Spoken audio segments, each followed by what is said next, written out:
Mr. Chairman, and thank all of you for being here, and we appreciate everything you've got to say. I think that we would all agree that the general theme here today is that we're in dire straits. We're in dire straits, and it just does not seem like we have a concrete plan to address where we're going.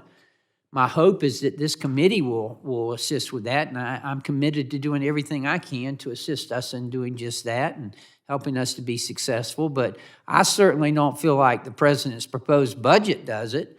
I don't see a concrete plan there.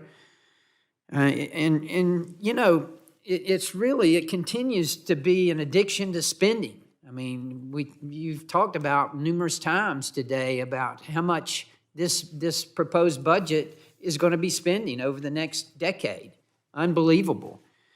Dr. Taylor, you even pointed out in your testimony that the Biden administration doesn't anticipate a growth rate of any more than 2.2% over the next 10 years. I mean, that's the only thing that's really gotten us any kind of relief at all, is that we've been prosperous and we've been able to grow our economy. If this is true, that we only grow it at 2.2%, and we have all this interest that we are going to have to pay on this debt, we are really in a mess.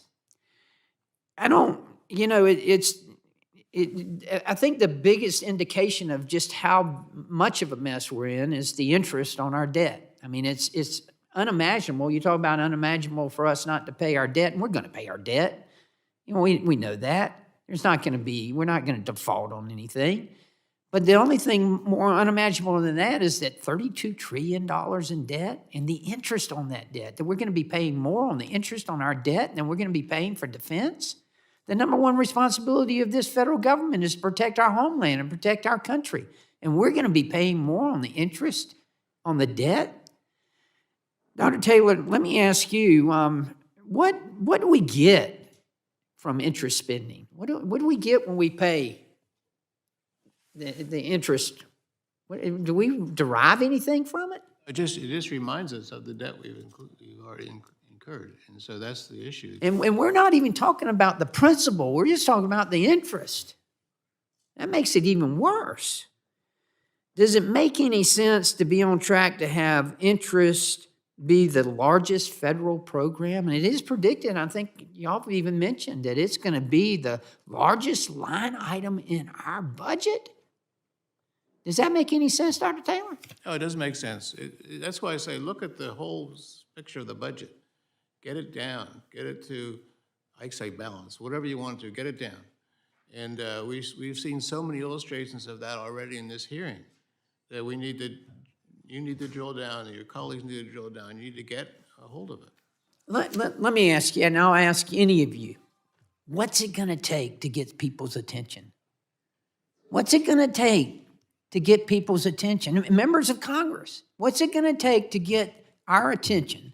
And I'll include myself in that, to recognize just how serious of a problem this is. Mr. Walker?